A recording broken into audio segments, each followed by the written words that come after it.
Good evening. Welcome to the September 4th meeting of the Long Hill Township Committee. We are meeting this evening out of respect for September 11th. This committee will be at the Remembrance Ceremony at St. Joseph's Shrine. So, thank you for everybody accommodating the change in schedule. Would everybody please rise and join me in a Pledge of Allegiance? I pledge allegiance to the flag of the United States of America and to the republic for which it stands, one nation, under God, indivisible, with liberty and justice for all. Megan, would you please read the statement of presiding officer? In compliance with the Open Public Meetings Act of New Jersey, adequate notice of this meeting, specifically the time, date, and public call-in information, were included in the meeting that was electronically sent to the Echo Sentinel, Morris County Record, and posted on the Township website. The agenda and public handouts for this meeting can be viewed online at www.longhillnj.gov. A public comment period will be held in the order as listed on the meeting agenda. Thank you. Would you please take roll? We're going to do the swearing in first and then roll. Oh, we'll do the swearing? Oh, Correct. good idea. We're going to swear in our new committee woman, Aubrey Reichert-Eline. I want to thank Congressman Kane for making the time to be here this evening. He will administer the oath to Aubrey. Yay.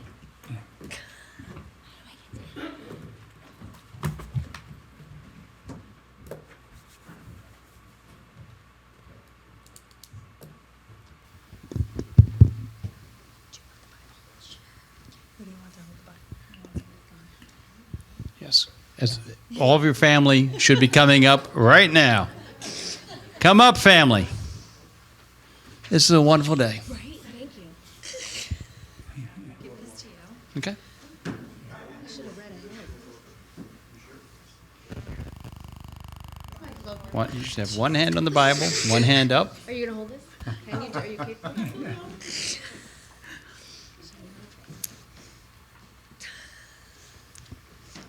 Do I have to read this? No, I'm going to read it first. Okay, good. And you're going to repeat after me. Okay.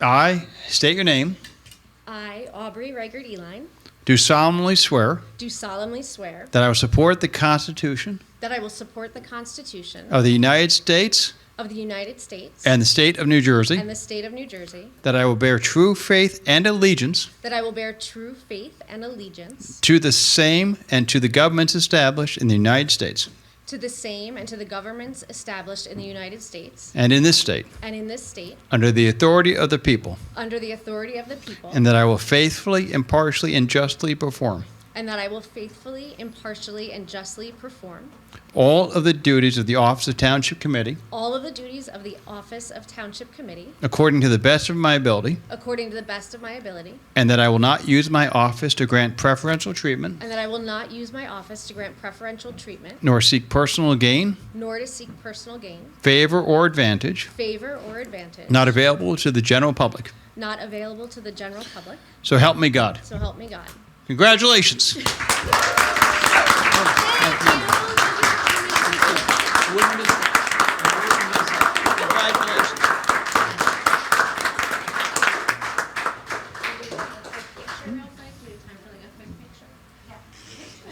We're going to put this in a frame. Yeah, so you're going to sign right here.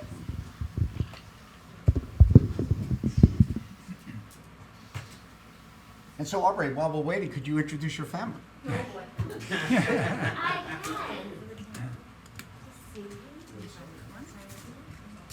You have one more to sign.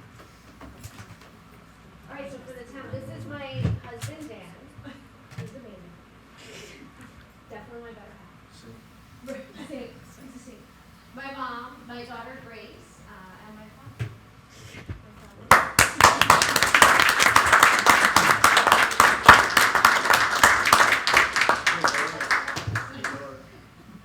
All right, so we'll take a quick break. Thank you. That's government efficiency right there. It's raining now. That's what makes it steady. That was amazing. Family, Yeah, thank you. you want to get in? And I'll take a picture? Hang on, resetting. Hang on. You're not special. Right here. 1, 2, 3. 1, 2, 3. All right. Rob, you do And so, Will you come up real quick, Rob? Can you? and so for those who don't know, Governor Murphy kindly reached out to Aubrey today to congratulate her. And in his stead, Rob Fields, senior official from the governor's staff, is here this evening. Rob, thank you. Thank you so much, Rob. Thank you so much. And while we're pointing out highlights, Congressman Kane, correct me if I'm wrong, I believe your birthday is in a couple of days? Tomorrow. Tomorrow. So, happy birthday. Happy birthday.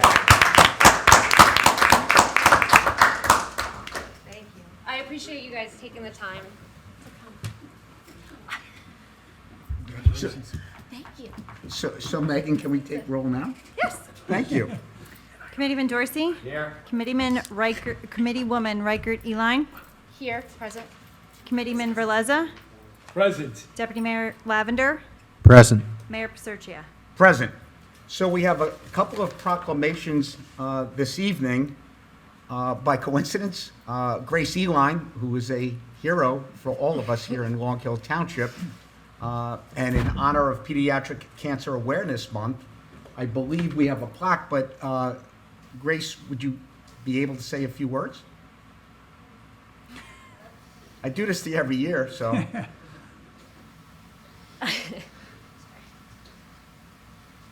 For those who don't know who are watching at home, Grace is Aubrey's daughter. Hi everybody. I just wanted to say thank you to the town committee and just Long Hill as a whole for supporting the cause year after year. And it means a lot just to bring awareness to this cause and just help all the people and all the children who are affected every day. It means a lot for all your support.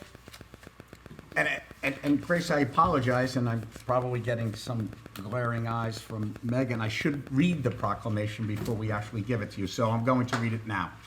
Office of Mayor, Township of Long Hill, Childhood Cancer Awareness Month. Whereas childhood cancer is the leading cause of death by disease in children. And I'll skip the whereases. 1 in 257 children in the United States will be diagnosed by their 20th birthday. 46 children per day, or 17,293 children per year, are diagnosed with cancer in the United States. There are approximately 40,000 children on active treatment at any given time.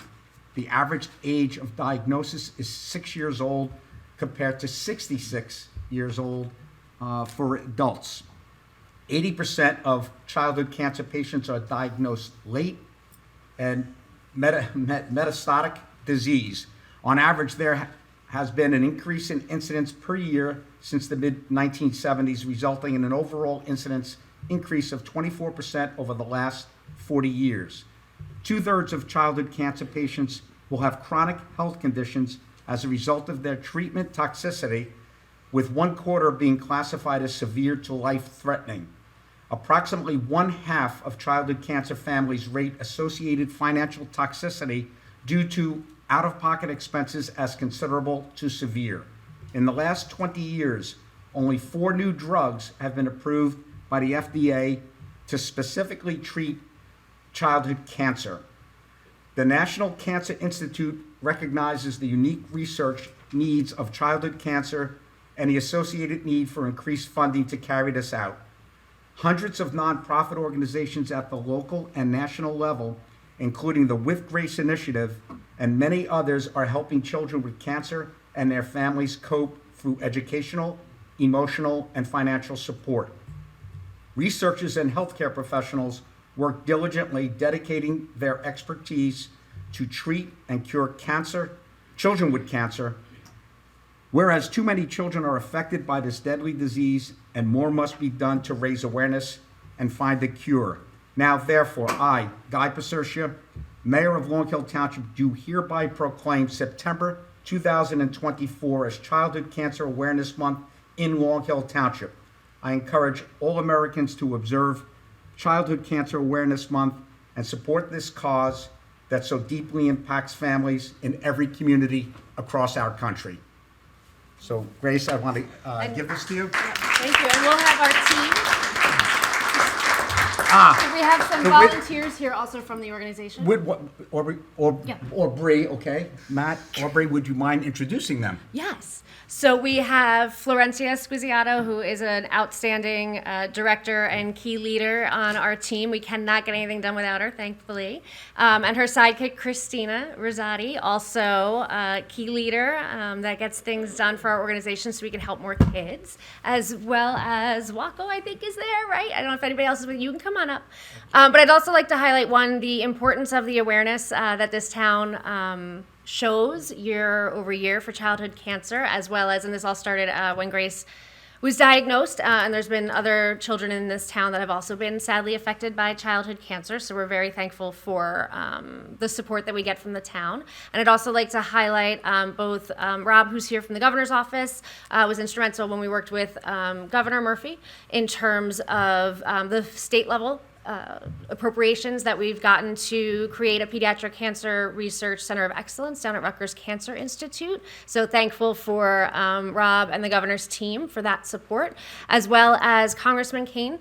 Not only worked with us at the state level to get that legislation and also governor's appropriations done a few years ago that continue to happen, but also we get to meet him probably even more often in DC. We regularly see him down there as well for federal level advocacy, and we'll be down there in 2 weeks for the Congressional Childhood Cancer Caucus. So thank you to everyone for your support. We do firmly believe that the more awareness there is, the closer to a cure we will get for all kids. So we're really thankful for that, and thankful for the legislative and leadership support that we have, and from this town as well for recognizing that. So thank you, and we'll take a picture with you guys. I'd like to put some numbers, because Aubrey and Grace and the With Grace Initiative team are humble, so I will brag for them.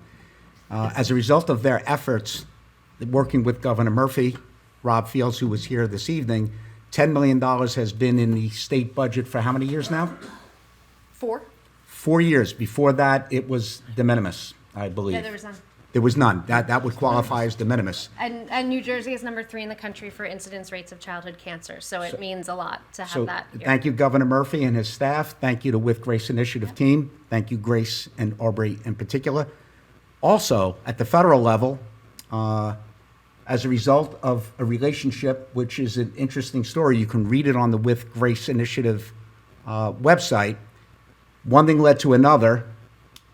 Aubrey and Grace met President Trump at the time, and as a result of that meeting, $50 million was put into the federal budget, 50, half of 100, and President Biden's administration has continued that.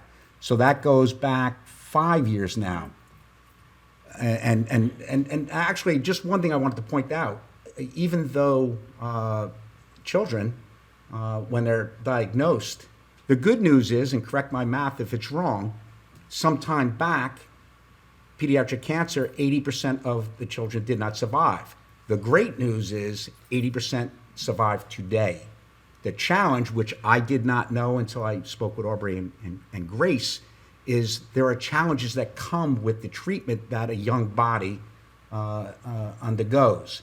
So it is critical, the work that you guys and the team at the With Grace Initiative is doing, because there will be things that need to be addressed as time goes on. So what you guys and gals do is phenomenal.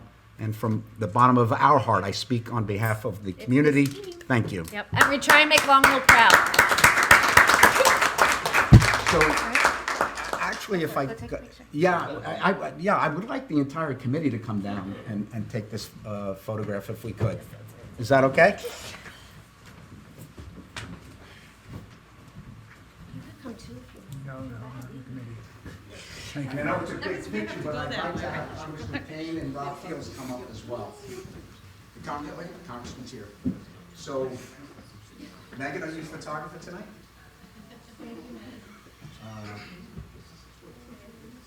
You should be up here.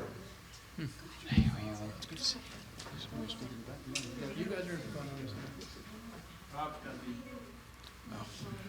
good. I'm good. I'm good. So, I don't know how to. Vic, I can't see you. I do what Megan tells me to do. How would you like this? Megan, hold on. Maybe this? Flat like that? You got it? Yeah. It's coming off. Ready? 1, 2, 3. Thank you. Thank you. Thank you. Thank you for all your efforts. Yeah, good to see you again. How did you like it? Yeah, absolutely, Mayor. Please thank the governor. Absolutely. Yes, please give him a hug when Yeah, you see him. absolutely. You tell him it's from me. Thank you.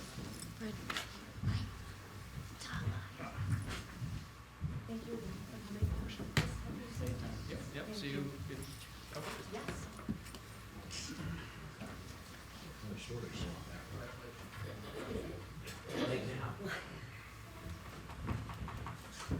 Okay.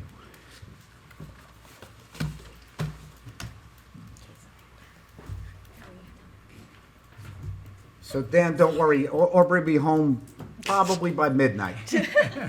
No. It's a new day. Let's get this moving,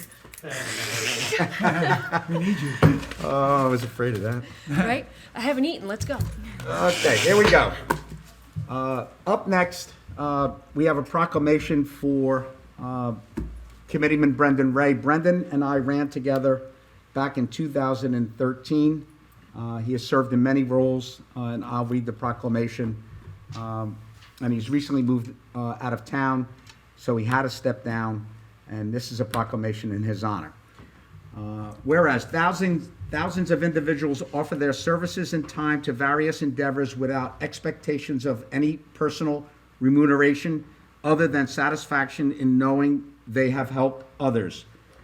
The untiring work and dedication of volunteers, while certainly appreciated, too often goes without adequate recognition of the valuable contribution that is made.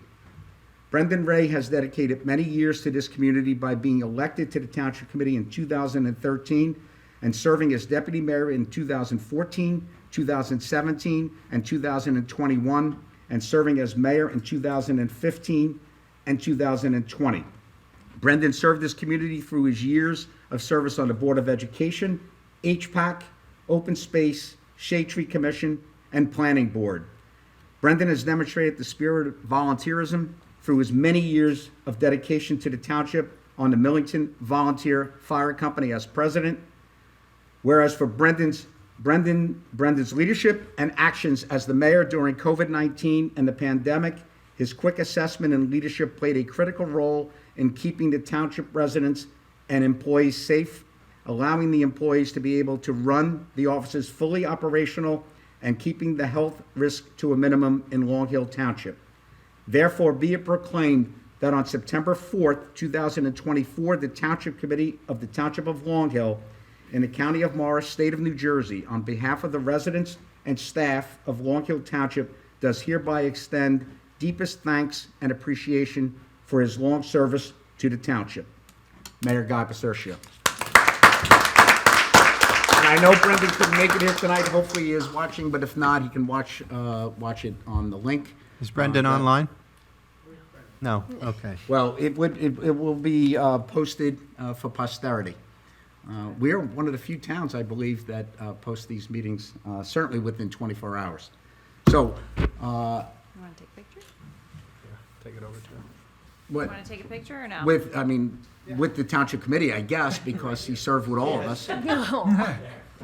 Okay, it's, Hey, Megan, I'm getting texts that the sound on television is spotty, by the way. it may be my fault.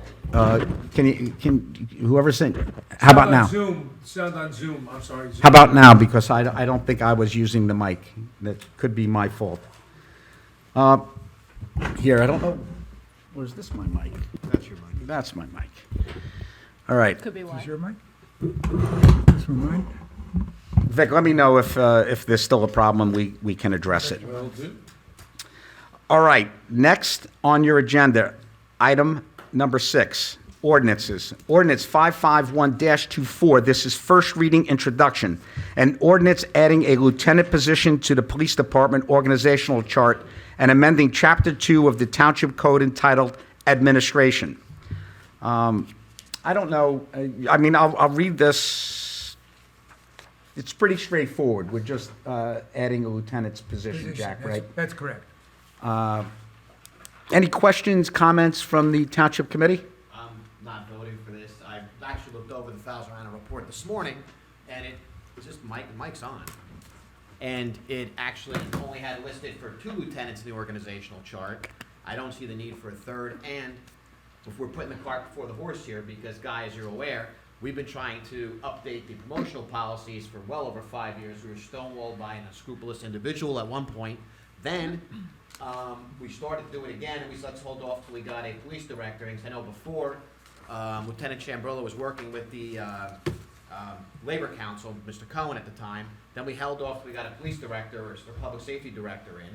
So I think we're putting the cart before the horse. We got to figure out what we're doing with the promotional policy before we start offering up promotions to people. And that's my position. One thing I would point out that Mr. Falzarano's report included a captain, I believe. True. So we're not introducing a captain's position. But anyway, Vic? I feel like Committeeman Dorsey does on this one, to be honest with you. I'm in favor of it. I think we need to send a message to the rank and file that advancement is coming. Just the fact that we create this position doesn't mean that we're funding it. And so I think we need to have flexibility given to Public Safety Director Mike Peoples, who is in favor of this. The other question I had before, sorry, Do they- we're gonna be top heavy. We're short on the road as it is. I know we're trying to retain new officers and hire them, but by the time we get them or hire them and get him or her on the road, it's gonna be a while. And if we make a lieutenant soon, then the road is gonna be really short for, with patrol officers. Well, just the fact that we're creating the position doesn't mean that we're hiring into it or funding it.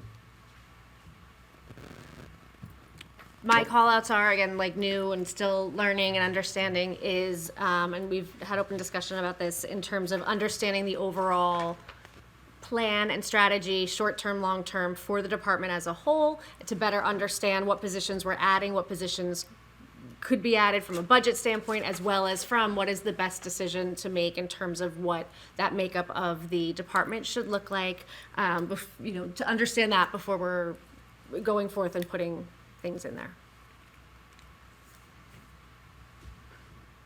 I do also recognize that there is a need, so I think addressing, both the communication as well as, what the needs of the department are also need to be noted, that we hear that and we are working on navigating what the next steps are. Okay. Is that a question or? No, it's a statement.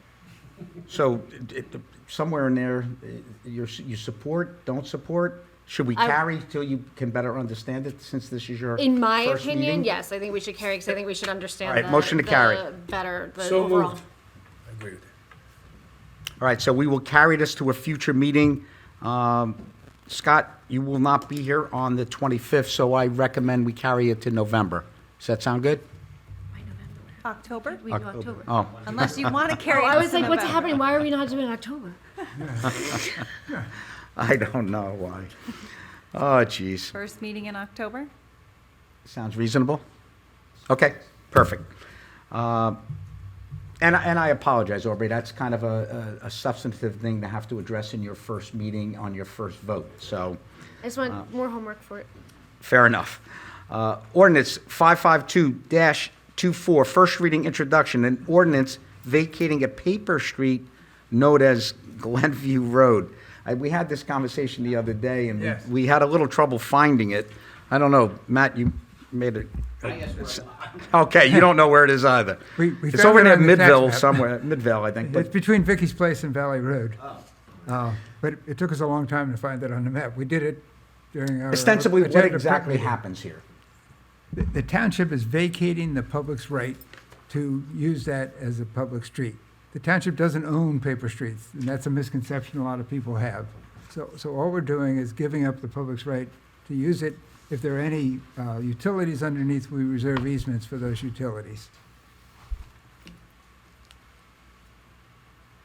So it's kind of near Vicky's Place. It winds its way down to Valley Road. There's a walkway there, as I understand it, that's in bad condition. But there's no liability for the town, there's no additional cost to the town, no None. maintenance costs, None. et cetera. All right, this is first reading, so any questions, comments from the Township Committee? Hearing none, motion, please. So moved. Second. Committeeman Dorsey? Yes. Committeewoman Riker Elaine? Yes. Committeeman Verleza? Yes. Deputy Mayor Lavender? Yes. Mayor Paserchia?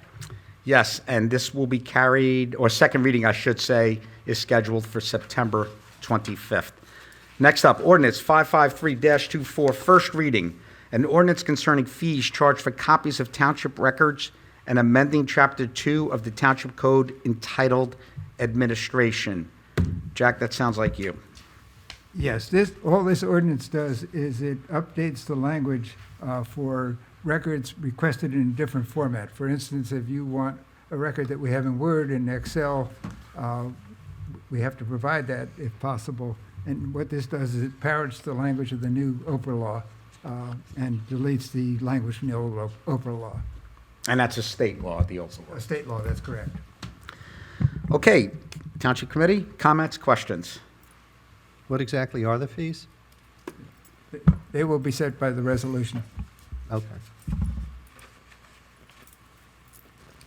And so in other words, folks would pay for things like hard copy, which take resources to distribute. Right, and as I say, if someone wants it converted from not Word to PDF, that's too easy, but into Excel, say, we can charge a fee for that conversion to a different format if we don't maintain the record in that format that's requested.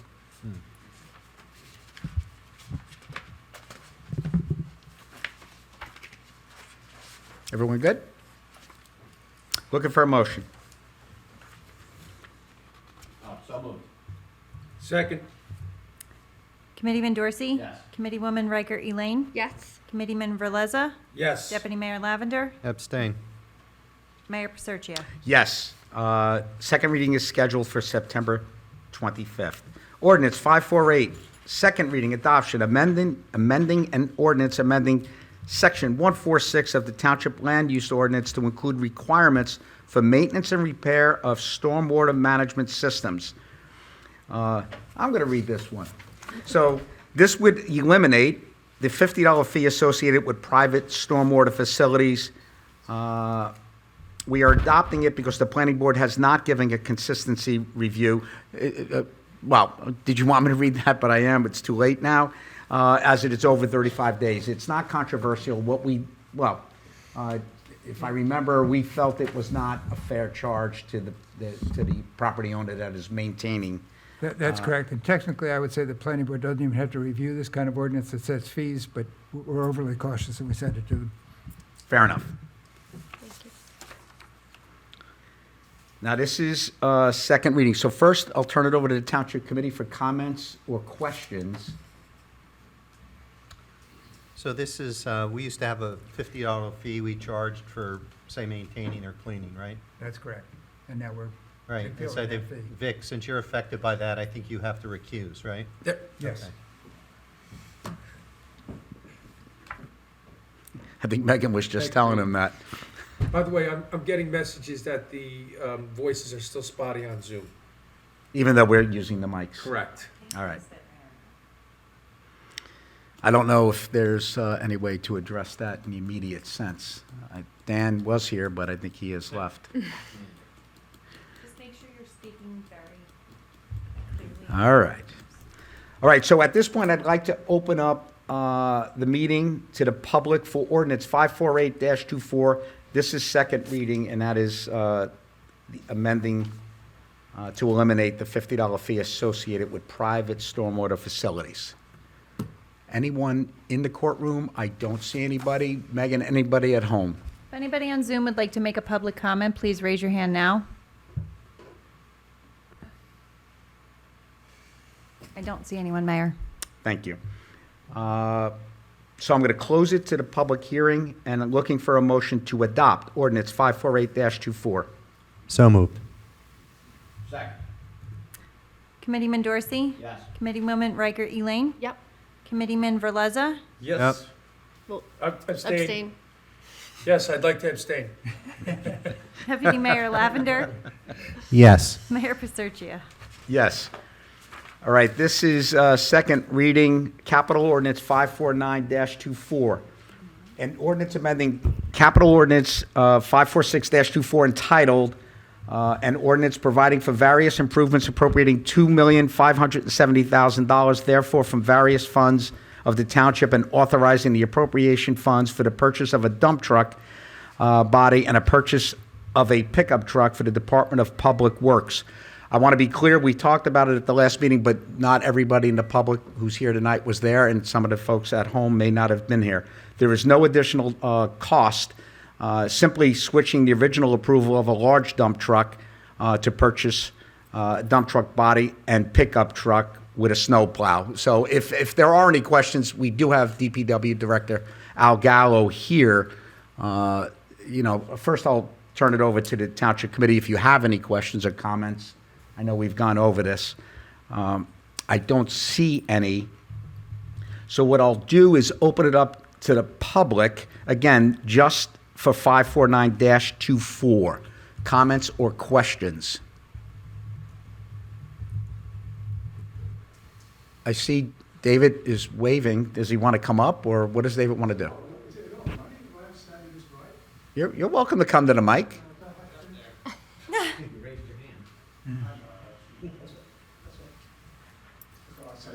That last question, because you have to do something.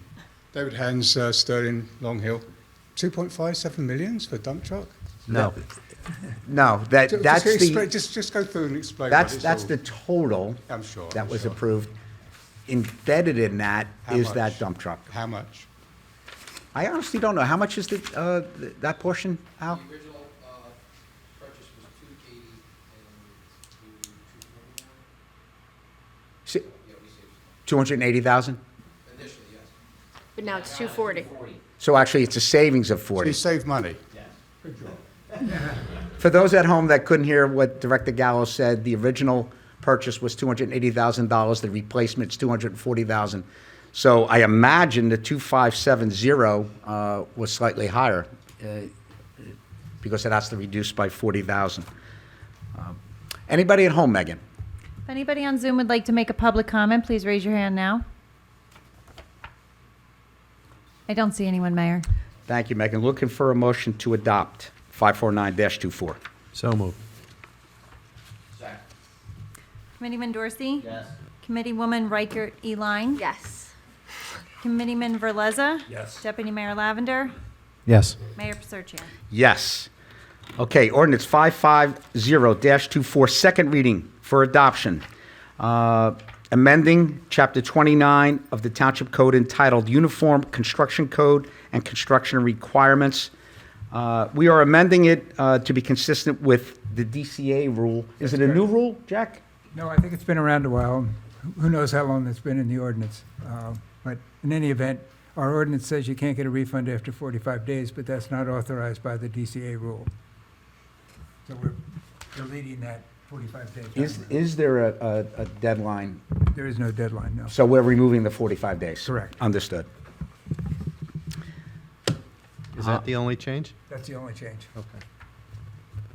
Any other questions from the Township Committee? Seeing none, I don't think. Sorry, Matt. So I'd like to open up the meeting to the public for ordinance 550-24.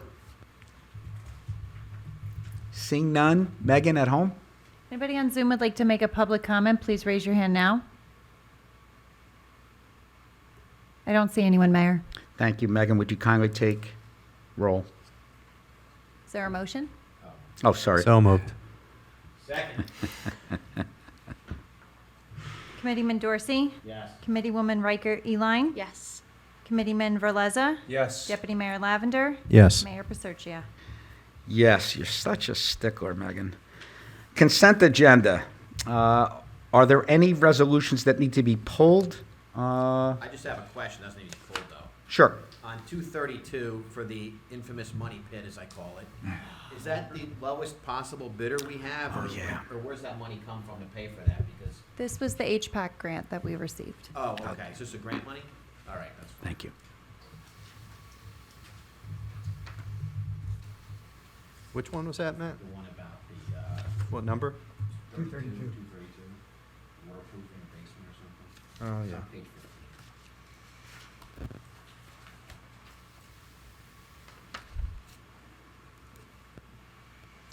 Okay.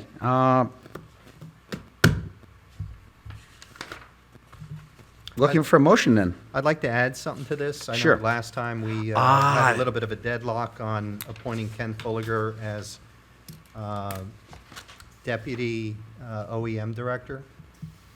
And so where did we wind up on that? Is that a mayoral appointment or is that by committee? The deputy director is actually appointed by the director. And actually, there was some confusion. In the resolution in January, there were 4 deputy OEM director positions. So in this particular case, I believe Ken would simply be replacing Sean Brown, who accepted a position outside of town. That's my So, understanding, and yes. a deputy OEM director is a volunteer position. Ken was a wonderful OEM director for many, many years. And he worked at JCP&L, so he adds that as well. He knows the power grid or whatever here in Long Hill better than JCP&L does. That's great. So personally, I really appreciate Ken wanting or willingness to come back and serve as a deputy OEM director. And I think we were a little bit confused, but we went back, Jack, correct me if I'm wrong, and checked the reorg meeting, and there were 4 positions there, one Right. of which was filled by Sean Brown. That's correct. And like I said, state law provides that the director actually makes the appointment of a deputy. And the OEM director has a dotted line or something into the mayor. So then, a question, because Public Safety Director and OEM Director Mike Peoples is here. So Mike, is that still your intent to make Ken Fulliger a deputy? Yes. Okay. So never mind. It's done. Well, no, I mean, It's I, a volunteer That was a position. good question, because we Yes. did have it as a resolution at the last meeting. right, and we didn't know it in the immediate sense. But there were questions. I know a couple of committee folks had questions, and they were fair questions.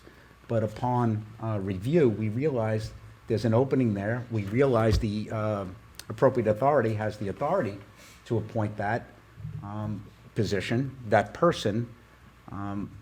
Sean has left, and frankly, I couldn't think of anybody more qualified than Ken Fulliger. Now, Mike Peoples is making that appointment in his capacity as OEM director. Right, Not as public safety director. Correct. That's a very good point. right. So the consent agenda, we're good to move forward then.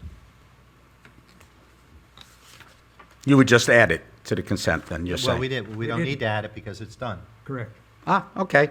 So now you're All right. back on track in the huddle here. In that case, I'm looking for a motion to approve resolutions number 24-224 through 24233. So moved. Second.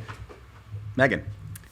Committeeman Dorsey? Yes. Committeewoman Riker Eline? Yes. Committeeman Verleza? Yes. Deputy Mayor Lavender? Yes. Mayor Paserchia? You see what I did there, Megan? I asked for a motion. Did you say yes or no? We need both. You did Yes, both. yes. Thank you. Okay, committee reports. Look, Vic's, no, you know what? No, Vic, you're not going to go first, because I see you're so excited. Matt? Keep recycling. I actually use the new coffee pod recycling we have, so please advertise that and use it. All you have to do is you can bring it down to the DPW, in the lobby of the DPW, right in the door. You can just dump them right in a big box they have, and they get recycled at no cost to you, obviously. And don't forget our other great programs, styrofoam, car batteries. I believe, Al, is the aluminum can thing full right now, or did you guys empty it? They're emptying it tomorrow, so that'll be more money that Sterling Fire's donating to the St. Barnabas Burn Unit. So let's get that thing filled up again before Thanksgiving. Thank you. And I'd just like to point out, a lot of these programs were the brainchild of Matt in collaboration with Director Gallo.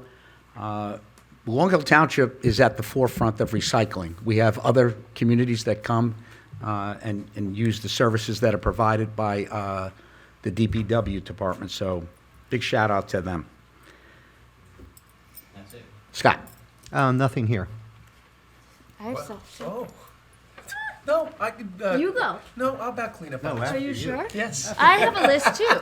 Did you not get the memo? Hold on a second. I did not skip you. Don't you look at me like I didn't call on you. I'm just saying. Do you want me to go next? Missy. Can I go next? Rockety line. I'm going to go next. Yep. I'm going to go next. So this is exciting because we haven't done this before at the committee meetings, is the library. So I know a lot of us are frequent the library here, and just to understand there's amazing programs that are going on and they're very relevant. So a couple things that we have going on here. The first slide here is just to advertise the Long Hill Township Library is a community hub, physical books, ebooks, movies, lots and lots of programs for kids and adults, in person and Zoom, which is amazing, accessibility for our town. And there's programs inside the library as well as outside, and just stay tuned because there's more and more things coming that are even more dimensional than what we already have, so very exciting. All are welcome to join in on the programs and the events that use the amazing space, the computers, the printers, the fax machines, and all for public use. Then, the library just concluded a successful summer reading campaign, yay, with 363 kids, 110 teens, 33 adults, all reading along throughout the summer months. So very exciting. And the library as well hosted craft classes, free movies, book clubs, animal shows, and a bike parade in Cancer Park. And Megan has some of those pictures up on the screen. So if you haven't taken advantage of the library stuff, you absolutely should. Then the library hosts 6 different book clubs, all different ages. One of the library's book clubs is the Silent Book Club. Members read a book of their own choosing. Join the group for motivation to read. And last week, the Silent Book Club met at the Sterling Fountain. And this week, the Silent Book Club will meet at Oak Flower Brewing Company from 7 to 8 p.m. And which day is that? Oh, it's up there. Thursday, 9/5. Sorry, it wasn't on my notes. Tomorrow. Yeah. Okay, slide 5, Sunday Fun Day. Yay! The library is celebrating the return of Sunday hours after a 2-month summer hiatus, because we all need a break. The library is now open Sundays 1 to 5. This Sunday, September 8th, will be a full day of fun for all. There'll be foam bubbles party at 2 p.m., all ages art class at 3 p.m., line dancing at 3 p.m., story time at 4 p.m., and then also magnet and badge making, lawn games, board games, and an obstacle course and mini golf too. Very exciting. Good stuff, right? Then author talks. There's also author talks that go on. So we have Garrett Goff, a Pulitzer Prize finalist, who will talk about his 2 oral history books via Zoom. The talk can be watched live or on demand. The registration is through the library's website, or you can call the front desk. And upcoming later in the month will be the best-selling author Leanne Moriarty of Big Little Lies and Apples Never Fall fame, which is, those are really good books, if anybody knows, so very exciting. And the library has story times every day at 10:30. All are welcome to join for story time and a song. I know I'll see you there, right? Absolutely. Totally. And come in and join our challenge to read 1,000 books to your child before kindergarten. This program promotes reading to babies and toddlers, bonding between caregivers and children, and school readiness. So very exciting. And then also Long Hill Township Cares. With this initiative, I love this one, the library aims to be a convenient place for giving back to the community. The library now is a permanent food donation location for 12 baskets, which is in the hallway leading into the library. Other local groups are spotlighted there on a rotating basis, and starting September 23rd, Home for Good Dogs will be collecting toys and towels for their dogs. September 26th, New Jersey Angels will talk about their program supporting foster youth and ways we all can help. So I think really good things happening in our community for our community, and great to take advantage of, and there's good things coming. Now I will turn it over to my friend Vic. All right. Well done. Is that, so Vic, All right. I think you have competition. I just want to point I'm that feeling out. that way. Feeling it. You better bring it tonight, I Vic. have to bring my glasses for the future so Do you I need don't help? stammer. All right. The rec update is as follows. Sterling Lake rescheduled its family fun day to Saturday, August 31st. Our sandcastle sculptors really brought their A games to compete for the coveted title this year. Labor Day marked the close to the season with the last final jump in, and our picnic tables for the facility have arrived. Thank you to Al Gallo and the DPW for assembling and delivering them.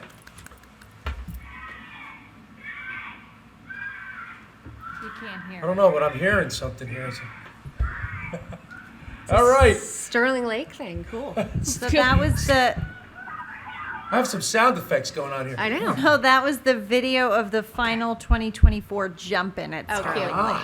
Cute. That was what was So happening yours up had at sound the effects. corner. Nice. And I didn't even know. You have videos, sound effects. All right, slides 3 and 4. From National Night Out, we were able to reschedule the official Fun Guys to Friday, August 23rd. Long Hill kids and parents were invited to the turf field for a free family night out. This was a lot of fun and lots of prizes were earned. Many thanks to the Long Hill police officers Dylan and Brian for coming out and playing along with the kids. And a big thank you to our sponsor, the Watchung Hills Regional Municipal Alliance. Nice. Pressure. Very fancy. All right, ready? He's doing great. Stop by and see the mosquito and tick information booth on display in the lobby of Town Hall near Recreation. There is lots of great information there and some fun giveaways. Thank you to the Morris County Mosquito Commission for putting up the display, which will remain in place till Friday, 9/6. Also a note, at the last meeting, Mayor Paserchia asked about any spraying that has taken place in Long Hill for mosquitoes recently. On 9/1, the commission sprayed the woods via an all-terrain vehicle on South Main Street. Also, earlier, the Rainbow Trail was sprayed in the same manner on 7/10. The recreation director has contacted the commission and asked them to set up traps at Cantor Park wooded area near the river and also by the Myersville ball field to see if any spraying is warranted. All right, moving on to slide 6, the Sterling Lake Dance. Friday, September 6th from 7:30 p.m. to 9:30 p.m. Long Hill students in grades 6 through 8, $5 admission fee is due at the gate. You notice that little rhyme? Yeah, it was nice. Tough audience.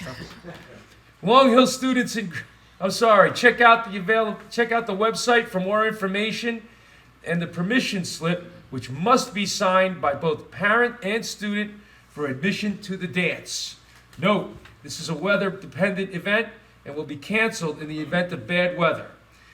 Chaperones are still needed. Please contact the rec department if you can help. All right, basketball season is around the corner. Travel basketball teams will hold tryouts beginning 10/1. Watch the website for more information and schedule for tryouts once gym times. Watch the website for more information and schedule for tryouts once the gym times with the schools are finalized. Recreation Saturday basketball programs will not begin until 11/23, and registration will be open till mid-October. All right. Mark your calendars now for the annual Halloween parade on Sunday, October 10th at 3 p.m., Cantor Park. Start planning those award-winning costumes now. I have a group costume idea. All right. And finally, slide 9. Pickleball continues to be a big hit. The sign-ups for the court times continue to fill, and the court is getting a lot of use. And that concludes my Rick, are there any job. suggestions for safety? Like, what was that slide? The pickleball? Yeah, how do you No, pickleball please don't. responsibly? Please don't. No. Don't go there. Don't take the bait. Please, Next. please think responsibly. All right. Oh, I laid that egg a couple weeks ago. That joke did not go over. No. All right, here we go. So, Will Mitchell, so with Brendan's stepping down, we had an opening on the planning board. So what we're going to do is Will Mitchell is going to be the mayor's designee, which was currently, or was previously filled by Deputy Mayor Lavender. And Deputy Mayor Lavender is going to move over into Brendan's position, which is more information than probably most want to know. It's a Class 3 position. So the planning board will be, but I've got some, I got some planning board folks back there. There they are. I'm getting some planning board love back there, I'll let you know. Did you, was it a ooh, ooh? I want to point out, so a lot of roads are being worked on. The schedule works out that way. I want to thank the Long Hill Township Police Department for the excellent update they sent out. I want to thank Director Gallo and his team for working around what a challenging schedule it has been. I know a lot of compliments were put on social media about the Long Hill Township Police Department, so that's great. One thing I would add, Northfield, and Al, I don't want to put you on the spot. That was just delayed because PSC&G had to come in and I think do some work. So yet again, Northfield was pushed off slightly into the future. Do we have any visibility as to when Northfield will be done? Sorry, Al, to do that to you. Weather pattern in November. No, mid-November. Yeah, I mean, that's just getting as far out there as you would want to go, right? And part of the challenge on Northfield was we had to work out with NJ Transit. There's a substantial grant that was involved. We had to wait until all that was done, so we had to use some engineering from the state. It took longer than we would have liked. It's not like we can make the decision on a township road like Hickory Tavern. We can make that decision and the schedule can be made. There were some moving parts on Northfield. I drive it every morning now on the way to work just so I can remind myself that it is a challenge. And one other thing on Northfield, and Director Peoples is here, where there's been suggestions going back many years regarding a traffic light at Valley and Northfield, or Valley and Division. One thing I'm certain of, the county would never approve lights that close together. At least I'd be shocked because they didn't do it out here. That said, I think I got a look there. Studies must be done in order to decide whether it is viable to put a traffic light there, I believe, Mike. So that will be done. The committee should opine on this. Is that a study that the committee supports? I think the county does it. Yeah, but we have to request it, I think. I have no problem with it, we're not paying for it. Not the study. No. I think we absolutely should. Living in that neighborhood, those intersections are a danger. I have children that all 5 of them drive, and I worry about it every day. We've had a couple of turnover accidents over on Northfield, and when you go at that stop sign at Northfield, it's an uphill turn. I spin my tires on a dry day, let alone snow and rain. Cars come down that road fast. We should at least consider it. I know that not everybody is on the same page with this in the neighborhood, but let's let the data and the professionals kind of guide us on what we should do in terms of public safety here, as opposed to, make snapshot decisions. Fair enough. I would agree with doing a study if there's no cost to the town and there's no, implications that we then have to do something, just get the information. I think that's. Yeah, I think I had read somewhere that when it was turned down back in 2005, give or take, at that time, and maybe even the light that was put in more recently on Mountain and Valley, I think there's a 50-50 split. I don't know, it still is. Al shaking his head yes. So if and when this committee were to decide they would want a traffic light there would be a 50% cost borne by the town and 50% borne by the county, but the actual study itself would be conducted by the county. I think the reason that we need to seriously consider this is not only for what's happened in the past and what continues to happen, but what will happen 2 or 3 years from now after the Tifa property is developed and you have 110 or so many new units going in there. Traffic is going to increase. It's increasing already with the building going around in our town and residents out of town coming into Long Hill to shop. And maybe they're not familiar with the speed limits, right? We just have more traffic that we're going to have to deal with. No doubt. So get the study and go from there. So I don't know how to proceed at this point. Jack, do we ask the police department to reach out to the county, or? Randy would just contact the county engineer. She was at our last traffic meeting. She was very helpful. Okay. That's, I would think would happen. You want a motion, Megan? Sure. Why don't we do a motion just authorizing that? So moved. Second. So the motion is to have Randy reach out to the county. Correct. To get the survey, Yeah. to get the report. Yeah. Okay, Voice vote's fine. all in favor? Aye. Aye, all right. Great. Administrators report, Randy is on a well-deserved break, so we will skip that. I went right into the discussion item, I didn't realize it was there. Oprah BWC fee, I'm not, what is that, Yeah, Jack? Matt Dorsey brought that to our attention. He Oh, could probably Matt. explain it Yeah, best. what happened Sorry. was I made an Oprah request to Brick because I wanted body cam footage from an accident scene for work.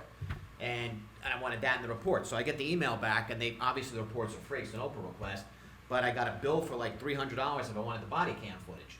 So I called, and this twice happened, but I called down there, and I spoke to the records clerk. I think it might have been a lieutenant too, I don't remember who it was.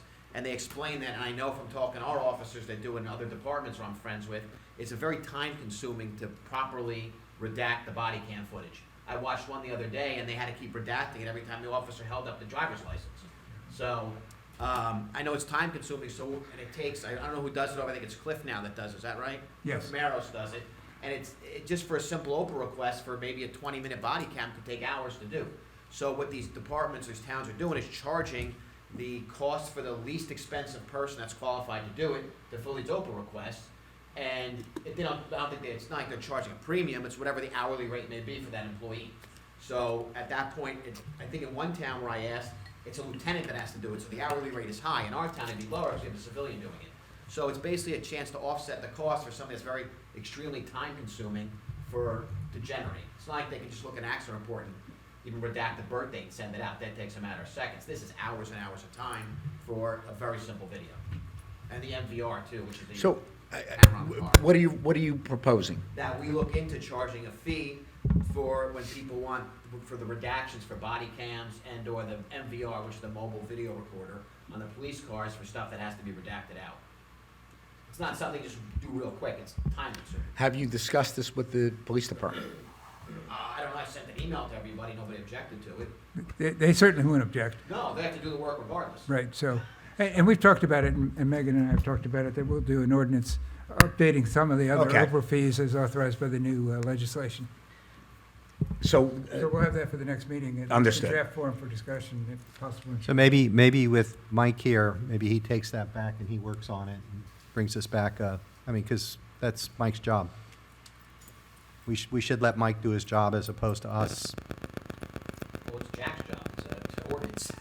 Well, I mean, he's a stakeholder here because the department does the redactions, right? Yeah, we could certainly talk to Mike about how long it takes to Right. establish the fee. Yeah. That makes perfect sense. Well, one of the new things also with the Oprah law is that any special service charge that we're going to be sending out, there also has to be some sort of itemized list justifying why we're going to be sending out that charge as well. So- Yeah, I got a letter from Brick explaining why it costs the money and for what it is. So, they said if they were charging me $500 for 5 pages of documents, that's wrong, but we're allowed to do it now. Because of that, I talked to other surrounding towns or attorneys for other surrounding towns, and a lot of them do it already. They've been doing it. Now, we probably won't have as many, because one good thing in the new law, and there aren't that many actually, is that attorneys can't use the Oprah for discovery purposes for trials. So that may cut down on those types of requests.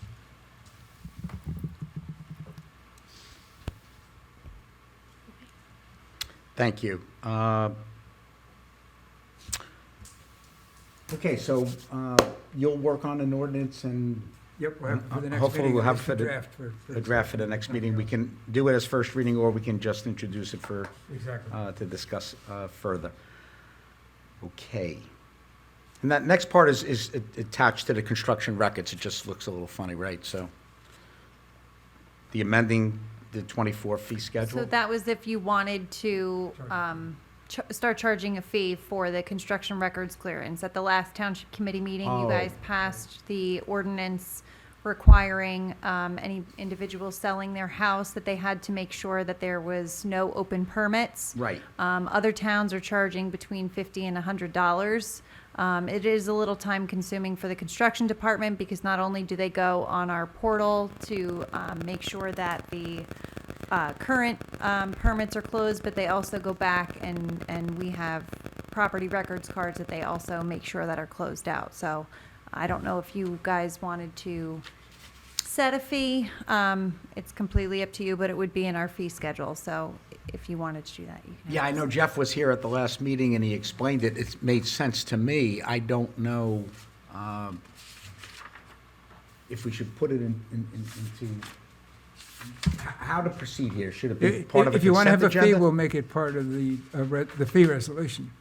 Correct. Okay. Yes, we can do that at the next meeting. I Right. didn't know if you guys wanted to have a discussion to I'd be set the interested fee. in how many times per year this would be an issue. Anytime a home is sold? Every time there's a closing. every time that there's a house. And do we sold. have an idea? Just how like many- we have the fire permits that So it Don would track the completes. fire permit. Smoke detector. Yeah. Smoke detector inspections and sub pumps. So those are, it depends on if it's within 10 days of the close. I think there's like an expedition fee, which is, I think, $150, whereas everything else is just $100. Is there a fee for those? Yes, Yes. $100. Why couldn't we just piggyback it on that? Because they're two separate departments. Got it. So Okay. Don has to go out and actually inspect the house to make sure all of the requirements are in the. But it's a spots. different application, right? Yes. Correct, yes. So other One is in towns the do it. construction, Did Jeff one is in- provide some, reference point that we can look at? The average is $70 or, some are 50, some are 100, or do we have any reference point we can use? We do not at this time. If you would like me to compile something. Would you for the next mind? I meeting. think that would be helpful. If we find that there are 30 towns in the general area and they all charge between 50 and 100, well, that solves the problem. If most are 50, we'll charge 50. If most are 100, we'll charge 100. If it's skewed, we can just take the average. How far back's the portal go? I'm not 100% sure. As it was explained the last meeting, though, it's something beyond just looking at an SDL portal. It's actually looking at the physical paper. Correct. So they have property records cards in the construction department that they reference every once in a while. These were paper copies that I'm actually talking with SDL to see if we can get us on our portal as an attachment, so anybody can see them, because again, they're public records. But yes, so not only is Denise in construction going onto the portal to make sure that those are closed, she's going in the physical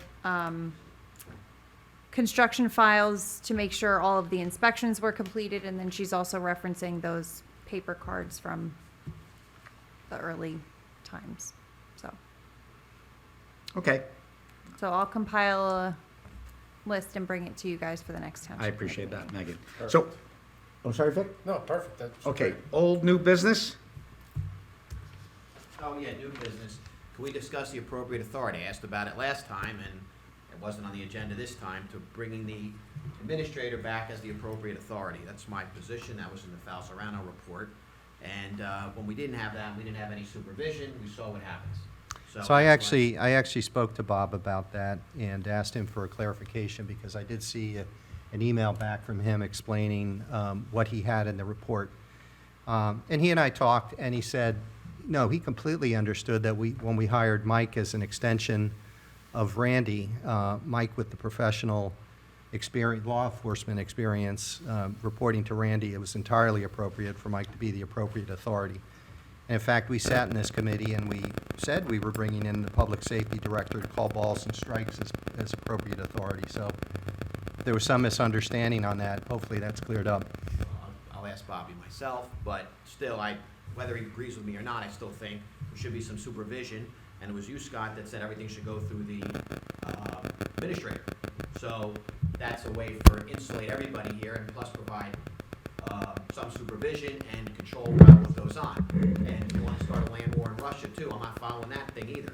So we've gotten this problem before because some individual was doing something they weren't supposed to. I'm not saying Mr. Peoples or anybody else is doing anything inappropriate, but without any supervision, we don't know what's going on. And that's why I wanted to bring it back. It's not about the person, it's about the position. And it's a title and a position, and it doesn't matter who's in it, but without any supervision or authority, we could end up in a situation, maybe not today, maybe not tomorrow, that we were in 4 or 5 years ago, and we all know how that turned out. What's the position title that you're saying? The appropriate, like, Yes. what, that's the position title? The appropriate authority is who, like, the police department reports to. So the appropriate authority sets rules and regulations for the police And department. policies. And policies. And so it's extremely helpful to have a law enforcement professional in that role.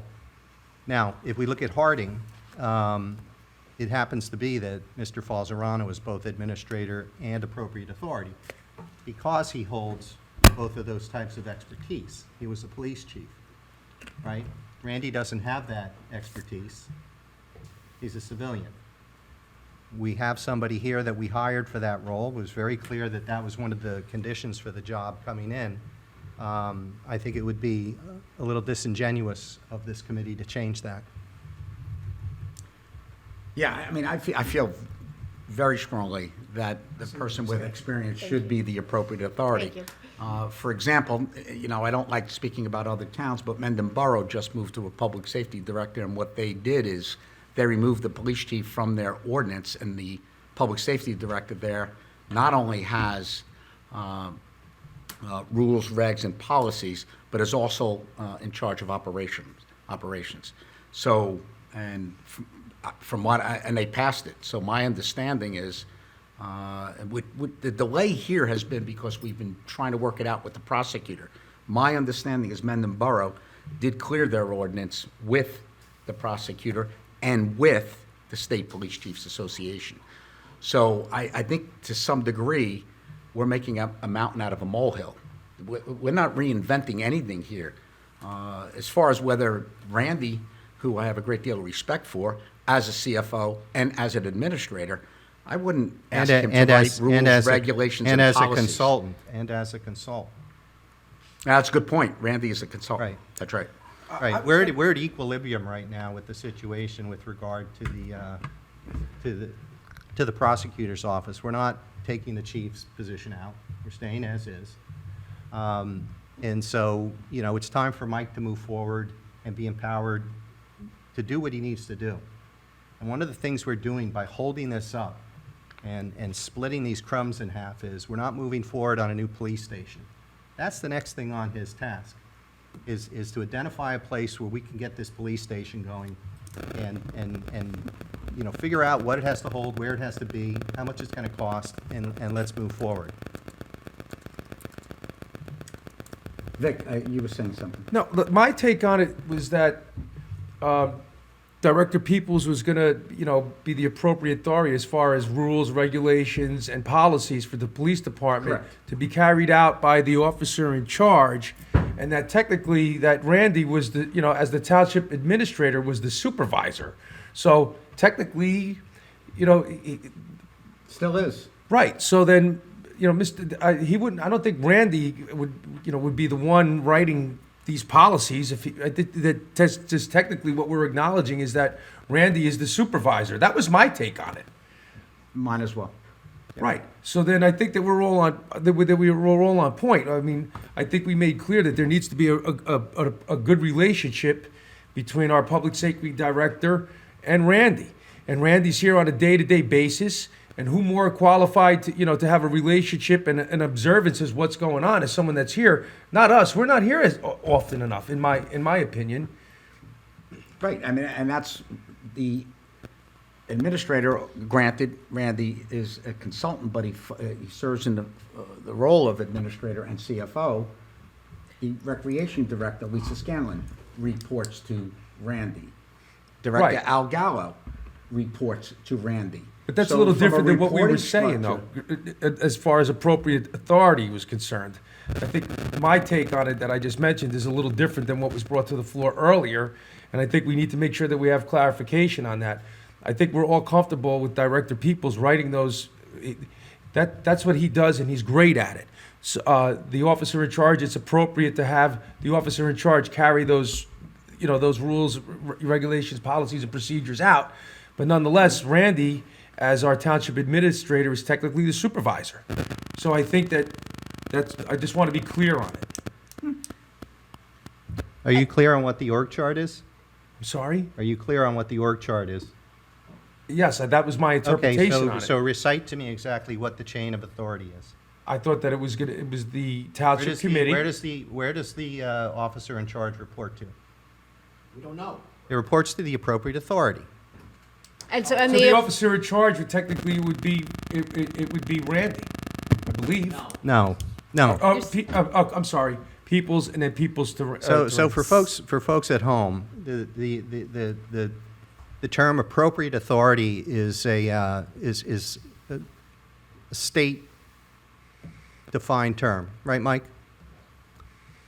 And the police chief or the officer in charge in any municipality reports to the appropriate authority. which could be the administrator, It or could In be, this case, it's not. It's Mike. right, who Mike then reports to the administrator, administrator. just so Right. we're all clear. That's the Myself, reporting. mainly. That's the reporting chain we have, and that's the Thank you. appropriate chain. Because what we have is an appropriate authority with law enforcement experience, who is versed and has 30 years of experience in policies, Thank you. rules, and regs. Including being police chief in Now- Long Hill Township.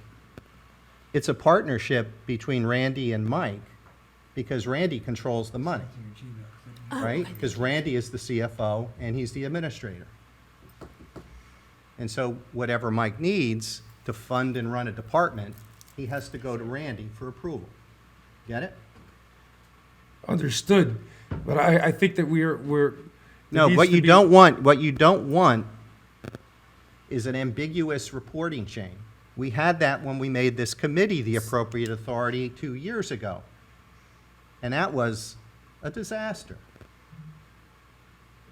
Because we had 5 appropriate authorities with Well, different opinions. And I don't know if this is too like Barney style, but just breaking that out and being really clear in terms of, okay, this is what this means, this is what the chain, exactly what you just said in terms of the chain of command and understanding, and I'm trying to read right now what you just sent me, just to understand what is the outline in terms of job roles and responsibilities, so that just making sure everybody's clear, because if that's written out, then then there's no question, right?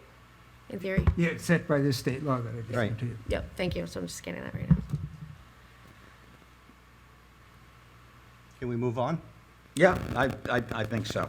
All right, so, any other old, new? No? So announcements, I'll go through a few. The most important one is next Wednesday, 9/11, there will be a remembrance service over at St. Joseph's Shrine. As in past years, it begins at 7 p.m. If you have the opportunity to attend that night, I would strongly encourage you to do so.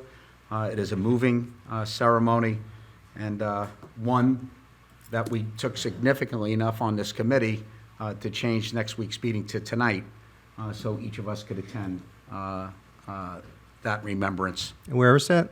Right at St. Joseph's Shrine up on Long Hill Road, And what time? 7 p.m. And it lasts about an hour. Yeah. It's pretty quick. There are representatives from each religion that speaks there. And I know, many folks, new people, lost people, that terrible day back in 2001. So if you can make it, I strongly encourage you to do so. September 21, Elktoberfest. I don't know the hours. I know it's on Facebook. 3:30 to 10 p.m. 3:30 to 10 p.m. Are you going to be cooking there? I will be cooking. It's $40 a person. You have to be 21 and over to have beer. They're going to be German beer. Children 10 and under are free, and there'll be appropriate food for kids 10 and under. So 3:30 to 10 p.m. Saturday the 21st. Perfect. And proceeds go to veterans and disabled children. And then 1 week later, the Elks have another Family Fun Day, which also, I think the proceeds go to veterans as well. So the Elks here in town do amazing work. So if you can make either one, I actually have the time for Family Fun Day. I don't know if you have it offhand. I can find it. Family Fun Day. I said it was the 28th, right? That is 12 to 6 p.m., so noon to 6 p.m. Family Fun Day. You can see these things online. They are often posted there. October 5th is the 100th anniversary of the Long Hill Township Police Department. I don't know if there's going to be any announcements regarding that as to the what will happen that day, or? Yes, we have something that's coming up. Beautiful, thank you. I appreciate that. So, October 5th. We have one other thing I missed one, September 25th, the 12th Annual Watch on Hill's Good Scout Awards Dinner. The proceeds benefit the Boy Scouts of America. And our very own Deputy Mayor Scott Lavender will be honored that evening, so he won't be joining us at the Township Committee. So congratulations to Scott. And that's for those who would like to attend September 25th. There's a fee to attend, but they can look at online. The Patriots Path Council, Boy Scouts of America. So congratulations, Scott. And I think, Matt, do you have any, sometimes you have something. Yeah, from the Board of Health, we have a new health officer, Dawn Marling. She sits over in Berners Township. Is that correct, Megan? They're having back-to-school nutrition for busy families and obviously non-busy families as well. We're all invited. Thursday, September 26th, 6 to 7 at the library in Berners. And there's also flu shots that are getting administered in Berners Township. These are all at 9 to 11 for the first 3 days, October 9th, October 17th, and October 5th. They're at all different places. You're not going to remember if I tell you anyway, so you can look on the website. But flu shots, contact the Berners Township Board of Health. Thank you, Matt. Thank you. Anyone else? Hearing none, what I'd like to do is item number 13. The meeting is now open to the public. Please be kind to others that might like to speak and limit comments and remarks to 3 minutes. So the meeting is open to the public.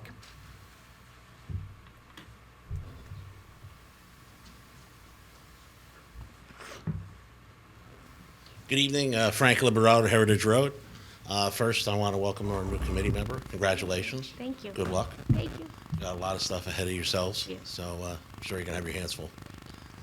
So, just want to talk about a couple of things. You know, it's good to hear that, you know, we're not going to be moving forward at this time on removing the chief of police position from the org chart, because I think it really gave the impression to the public and a lot of people that I've talked to that, you know, by removing that, kind of, you know, basically you may not put it back, even though you said it's for temporary purposes.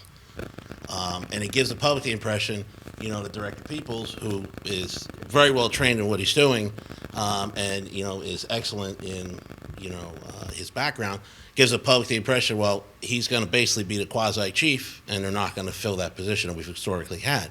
But I think we're missing the mark on really what the purpose is in Bob Falzarano's, Chief Falzarano's report, and I believe, knowing him as long as I do, you know, with all of Mike's credentials, the purpose is him to be a mentor and a guiding hand for the department and help them fill those gaps, but foster and build the department up and work with them, not to replace the chief. And I think that's the concern. I think the optics with a lot of people is when they saw that, me included, you know, came out and says, what are we doing here? Could I just say, and Sure. Frank, thank you for bringing it up, and I agree with everything you said. That was not our decision. We never were removing the chief's position from the ordinance. That was at the request of the prosecutor. To eliminate the chief's position. Not, to remove it from the ordinance while there was an officer in charge. That was their recommendation. So it That's had nothing to do exactly with the what police Mendon Borough director's did. position? It's exactly what Mendon Borough did. They removed it from their ordinance. So that wasn't something that originated amongst the council here. No, if you go back and look at our ordinance, left the chief's Right, position in that's there. what was surprising to me, that it And that's was fair. That's why removed, so- I agree with you. And the perception is that it was derived or authored by the council to remove that position temporarily. Oh, okay. At the direction of the prosecutor's office. Yeah, I So this think was all at the five- direction of the prosecutor. I could say all 5 members of the township committee wanted to keep it in the ordinance. It was really, as the You know, mayor said, the leaving the chief's prosecutor's office. position in there. Well, Yes. I think that's important, and I think the mark here, as far as the mentoring, you know, and his purpose is a guiding hand. It's not a permanent thing, you know, where it's forever, but it's a matter of helping our department. But at the same token, I haven't heard anything about the process while they're deciding if they're gonna add another, you know, lieutenant's position or so on. There's other spots in the chart that aren't filled. Captain's not filled. There's sergeant's positions that aren't filled. What is our process right now while they're still sorting out what they're doing with chief? Is the mentorship program started, and is each lieutenant or whoever the candidates are going to have the ability to show what they can do and be evaluated so this process can move forward? Because as an employer, I don't know, when is the last time the department had any promotions? In my recollection, what is it, 4 or 5 years maybe? So I'm sure everybody wants promotions and wants to move up, but, you know, has that process started, at least, you know, either giving, you know, the lieutenants, the OIC, an evaluation and then handing it over to the other lieutenant or whoever the other candidates are, so that process, you know, moves forward? Because I think that, you know, is part of the mentorship program. I think that was the goal of the report, was to mentor, guide, and help. And I know we're getting sidetracked with different things about the chief's position and so on, but I'm just kind of looking for some guidance as far as where are we at with that, or, you know, have we started that process? Frank, let me say you know? this. I think you said it very well. That's exactly what the intent was. That's exactly the plan. The only reason we got sidetracked is because when we put the ordinance forward, and I don't know how the prosecutor's office became involved. I don't know. We did not initiate that contact. But they reached out to us. Otherwise, we would have passed it with the exact, you phrased it well. I mean, that was the direction we were moving forward with. And Frank, I'd also, too, I'd just, as a refresher, one of the first things that Sean and Mike did when they got in was double down on the accreditation, which they did get, right? And so there's a lot of swim lanes that are going on right now that, you know, we just need to be patient and let Mike work through them. But absolutely, it's all about mentorship. It's all about succession planning. It's all about sorting out. And that's what I'm concerned about, is Right. because I don't hear a lot of that. You know, we're talking about a lot of other things, but I don't hear what's going on process-wise as far as, hey, you know what, we got some timelines here where, give you an example, just talking out loud, we're doing a 6-month evaluation of this particular lieutenant, and then we're going to do a 6-month of this one, you know, and then within 18 months, we're going to make a decision, because we're 2 years down the road, we're still without a chief. I mean, we have our OIC, which is important, but I'm sure everyone wants to see something move forward and progress. And I think just as an employer, when you have employees, if they see everything is stagnant, that's not healthy either. I mean, I'm not saying that you got to jump on it tomorrow, but even the positions that are open, like filling the captain's position, filling a sergeant's position, you know, say in the detective bureau, for argument's sake, or a traffic sergeant, you know, that stuff I'm sure That's we all can in move on motion. pretty quickly. Look, I don't want to speak for Director Or Peters. promotion, I should say. You know. Everything you just described is in motion. You know, and I guess we're looking for timelines to say, hey, you know, by the end of the year, we're probably going to have 2 promotions. And in fiscal year 2025, by the end of the year, we'll select a chief. Because right now, it looks like there's no light at the end of the tunnel. We're just going, and, you know, would like some guidance, you know. And I know there's things you can't talk about. I totally understand that. There's things that are deliberative, personnel related, but general parameters, because the optics with a lot of the people in the public, after that last meeting, wasn't very positive. So I think clarity is important as far as explaining things. Like you said, Mayor, you know, how I kind of phrased it.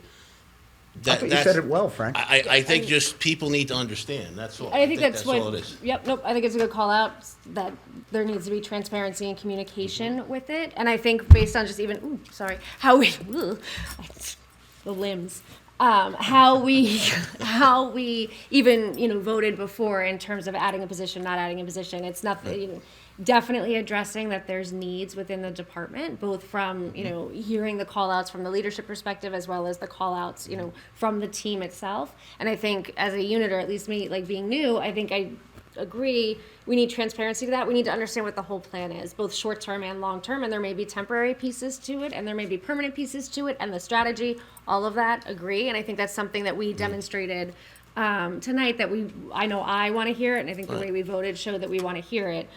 So that's coming, and I think, we'll navigate what's the best way to communicate that not only to the public, but also to the team that it affects. Yeah, I think that's so is important, important. like you said. And there, as you said, Deputy Mayor, there's multiple swim lanes. I totally get that, but I think that's one lane I think the department and I think the public would like to see movement in, saying, Agreed. Just like a lot of towns said, in December there's going to be 2 promotions, whatever it is.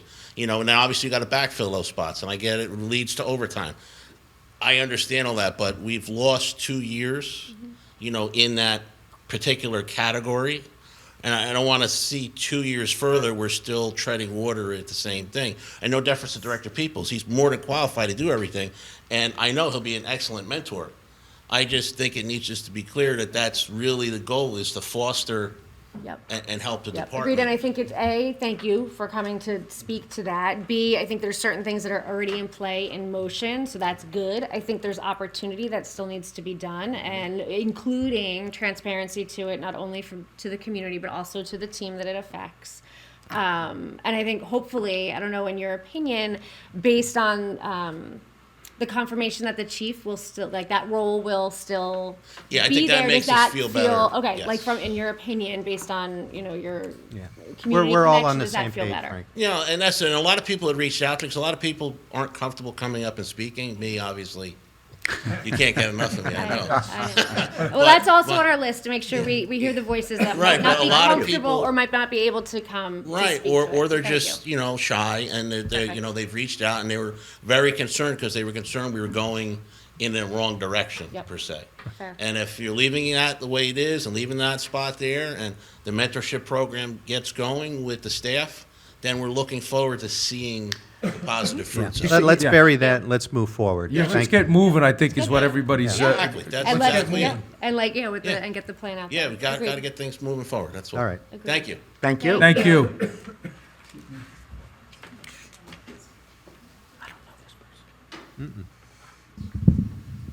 Hello.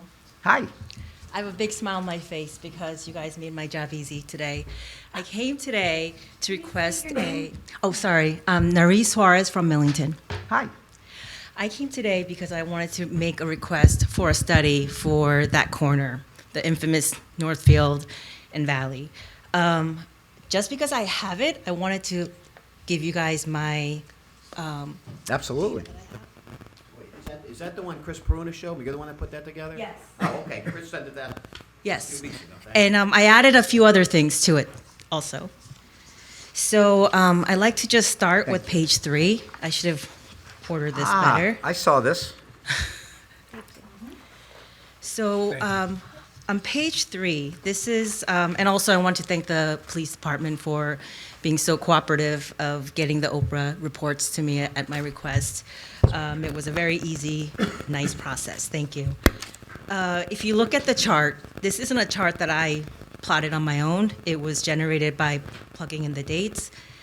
This chart shows the disproportionate amount of accidents that happen on Northfield Avenue and Valley. For the public, that's 12 within that time frame on Northfield. The next runner-up is Division with 4. And most of that on Northfield started 2021. Right. So there's 4 in 2021, 4 in 2023, and we don't know where that trend is going. So the page 1 has a very loose chart it's a regression chart that shows, based on the historical accident data we have, if we don't make any changes, where we're headed. It's a small slope, but it is going upwards. With the population looking to increase, I think that's a big problem area. So I'm so happy to hear that the study will be requested to county. My other plan B was, at the very least, if we can't get a traffic light there? How about a walkway for pedestrians? On the last page, I have a few images of New Providence where they have those center stop for pedestrian signs. And Springfield Avenue is as busy as Valley Road. It's a continuation of us. In that area, maybe even busier. They have more shops and pools and other stores in the area. So every time I drive by this area, I always think, oh, pedestrians. It does kind of keep me alert. You know, I don't know about anybody else. So what I was thinking was, if the traffic light is not an option, or if it's going to take too long, how hard would it be for our town to implement something like that on, Northfield? I do believe we still have to get county approval because it is a county road. County Sure. actually discussed that with us a little bit at the meeting. Oh, they did? I don't know if they did, was part of it, right, Alexis? Was part, they mentioned putting like the slow down for pedestrian signs, yeah, that came up at the meeting.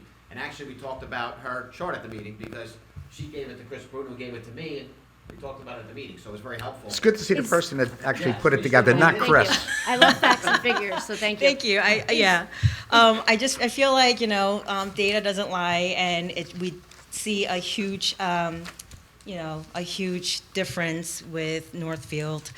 And then the other point that I wanted to just highlight, I don't know if this means anything, is that there's 4 main streets that connect Valley Road to Long Hill Road. Northfield being one of them.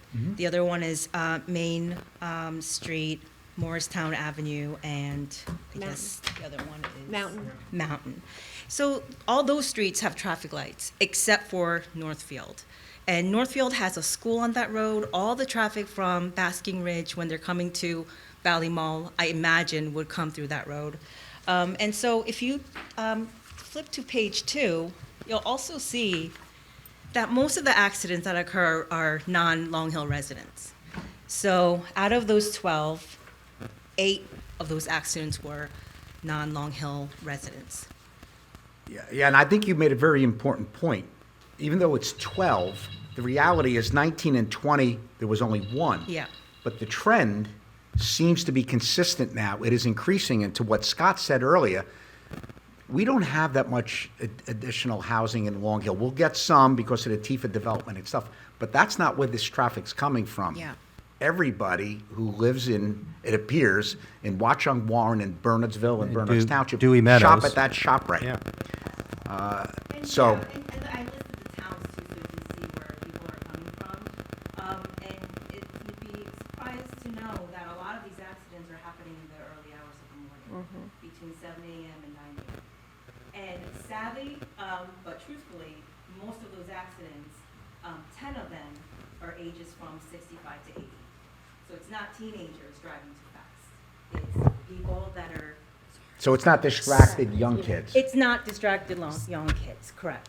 So it could be any of us. And I know it's easy to just say, just everybody slow down. Yeah, I mean, that's like obvious, but if that's not working, what's our next step? And I think for safety, all of these accidents, except for 3, resulted in some sort of an injury. And I'm glad that there's no deaths, but I'd like to know what the threshold is for us to actually move forward and take it more seriously. Now, I'm sorry, I did speak with Director Peoples on this, and he had a history of what happened in 2005. It was presented, the data indicated, and correct me if I'm wrong, the data indicated that the intersection then warranted a traffic light. But the Township Committee at the time, and I don't want to speak for them, I don't know what the justification was, decided not to move forward. I have to believe if it qualified in 2005, it's the data is going to indicate even more so. Logic says that. But you're a data person, let's get the data. And we can review it and then discuss it with Officer in Charge Chiambrella and Director Peoples and whomever else they assign to look at this. But I mean, this really stood out for me anyway. I don't think any of us like traffic lights. Yeah, No, I but live the- right there. I would love not to have a traffic light, but if it's the safety of people, I think it's, for me, the answer is easy. And Aubrey, I I was apologize. gonna say, no, it's okay. I was gonna say the good, if I really want to speak, I'll let you know. But the good news is, one, we voted to have that study done, so that's Yes. excellent. But two, and I don't know, because I know you said it's a county road, but I do embrace and understand the analogy to those roads in New Providence. I don't know what it would entail to do something like that in the meantime, because I don't know how long the study takes or what, even from there, okay, great, we approve it, we say, yes, there should be a light, not saying that we will, but whatever. Then, what is it, a year from now, whatever, could we go out I'll and... counter what I said. I said it's a county road. We need their approval. Right, can we go it's out a and- county road yeah. over in Springfield too. Granted, Yeah. it's a different county, so I don't know what their rules are. But that's also a county road. Right, but so especially with school, the whole thing, is there a way, and I don't know what the process is, to request, could we do something like that with the pedestrian, just highlighting it? Is it gonna fix everything? Maybe, maybe not, don't know, but is it something that could help the situation right now? I don't think that's a bad suggestion. I don't know what that entails, but I would ask whoever I need to talk to figure that out, to make that proposal. That we have with the Vooch, that when they call the county. Because they're calling them Randy or the Vooch calling the county, it'll be the same thing. Or even Sergeant Sutton's good relationship with the county engineer, he talks to her all the time, I think. So it'll probably be the same phone call, you can do it. So we start the ball rolling now, and if there's some short-term fixes that can ameliorate it in the meantime, but if we don't start now and we start 6 months from now, it'll be 2 years instead of 1 year. Right, that's why I was like, is that something Right. we can do now? Because I think it's a great suggestion to put those pedestrian. You have the full Flag support of the committee Oh, thank you that so we get much. this fixed. Thank you for doing this. Thank you. Thanks, Marie. So do I call then? No. Someone to put that into play? Oh, thank God. Thank you. Good evening. Hi, good evening, committee. Thank you for your time. My name is Henry Anderson. I live on Northfield, and I want to say I love being a Millington resident. I've been in town for 14 years, and I feel like my family and I have grown together with the town, and it's been wonderful. And I've taken to heart a lot of the comments around the safety on Millington and Valley Road and Northfield. And I'm here tonight not for the road exactly, but for the transportation policies and services of the high school in Watchung Hills. So I'm a single father, and I share custody of 2 wonderful boys. And the second one has just started at Watchung, and will spend 4 years, the next 4 years there. And I understand we're in the second year of a policy that favors transportation for 1 child in 1 household, but not 2 household families. So, which is fine if you're married and living together, but if you are single and if you are sharing custody, you're out of luck. And I have called the high school to understand their policy, and they have told me that it is in regards to child safety. And I find this a little bit egregious with all of the comments tonight about safety and the fact that my son would have to walk about 3/4 of a mile on Valley Road and then another almost mile up to the high school to consider that something about his safety being their overriding concern. And so I asked you, in addition, reviewing New Jersey state requirements for high school transportation, I cannot see any reference in their policies and language that, provide any provision for this policy to let this stand and favor, a primary residence as the sole pickup spot for children and drop-off. Is this a policy, though, that's in the domain of the Watchung Hills Board of Ed? Yes, yes. Yeah. So I am one of 2 taxpayers in town, and I pay faithfully. And my son is starting the first year of his 4 years at Watchung, and we love this high school. And so I'm asking you, as a taxpaying member, that you be aware of this discriminatory policy, that you consider the number of families in my similar situation sharing, the time and the logistics of getting their children to school, and that you consider discussing this with the Board of Education to consider, relooking or overturning something that really discriminates against families that share the time and the love of their children. Can I make a suggestion? So on the Watchung Hills Board of Ed, we have 2 Long Hill residents. Carol Praza lives in Millington. If you send an email to either the mayor or to me, I can give you Carol's contact info as well as Susan Albers, who's the other Long Hill resident. And I'm sure if you send this to them and explain your case like you've done right now, that you stand a really good chance of getting some action. Can I ask, have you spoken at a high school board meeting? No, I've just called the transportation department multiple times and been Fair told enough. twice it's a safety concern, and I just don't find that in the interest of families. And I also feel a bit aggrieved as a taxpayer being denied services that I'm paying the majority of my municipal taxes towards. And so I'd ask that I will gladly take that information. I'm glad to have fellow people on Long Hill Road or Northfield Road, but I really think this policy should be overturned, and you should return the sort of transportation, criteria to a more equal and fair playing field for families in town. And this is your first child starting high school? My second child starting college or starting high school. The first one is finished, but the last year was a lot of logistical dodgeball and trying to find ways to school. And I just think it's unfair. Okay. And The would policy appreciate you guys. changed though, right? It previously was different? They didn't care if you had two places, one for mom, one for dad, and you now said it's that earlier. Okay. a primary residence is the only residence recognized for the transportation routing. And I think a lot of these buses cover the same roads, and to me, it's an egregious sort of unfair enough. Thank you for unfair bringing it to our policy. attention. But I really do believe that your pathway to success is contacting Carol Prasa and presenting this at the high school board level. We get where you're coming from, and we're on board with you, and thank you. And I mean it sincerely for bringing it to our attention. But I think really we can assist, but Yeah, any the action has exception to be taken by is Carol going to Prasa be made and by the Board of Ed, so that's the really- right place to do it. Well, And we'll advocate. I'm sure I'm Yes. just one voice of Yeah. a large population out there, but I would hope that it is more adopted, not on the individual level, but widely Yeah. for our town. Scott's email and all of our emails, I Yes. should point that out, are on the township web. If you feel better, just go on the website, put all of our emails in there, and just say, here's my contact information. You don't have to go would into love it it. again, and we will make sure you get connected to your high school board member representatives from Long Hill Township. I will report back after discussion with Thank them, you. and thank you for your time. By the Thank way, you. thank you for your patience. Everybody who lives on Northfield, I'm not kidding. I drive it each morning now. I just want to point out to myself, it really isn't in good shape. I acknowledge that. As I share your passion for a new surface. Thank you. Thank Thank you. you. Yes, sir, Miss. Please state your name. David Hans, Sterling, Long Hill. Very quickly, I'll just make it a more casual thing.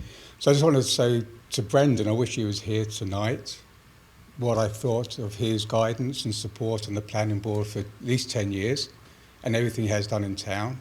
So I do want to recognise that publicly. I appreciate what he did for the town, for the board and for myself. So I do want to mention that. David, thank you. Thank you.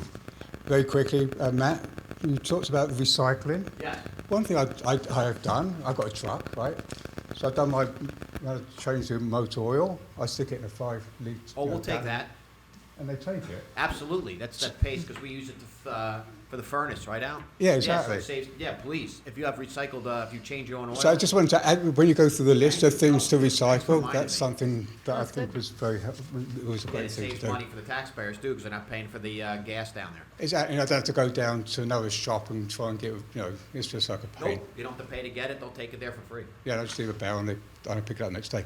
And lastly, Northfield, yes, everything you said about Northfield, fully support. It is a dangerous intersection. It's just something. It's should a be done. confluence of events that have led to it, and I Yeah. do apologize. I wish we could have avoided all of them. Yeah. But when you have all these moving parts, you have state engineers, you have NJ Transit, and then PSE&G comes in and says we have to do some, because once it's milled and paved, they can't come in and do that. So all these things led to where we are. And Just we're on personally, I it. wish we had more roundabouts, but that's a whole different subject. Not for that location. Thank you. you wish you had more? Yeah, roundabouts. He likes roundabouts. I like roundabouts. Thank you. Thank you.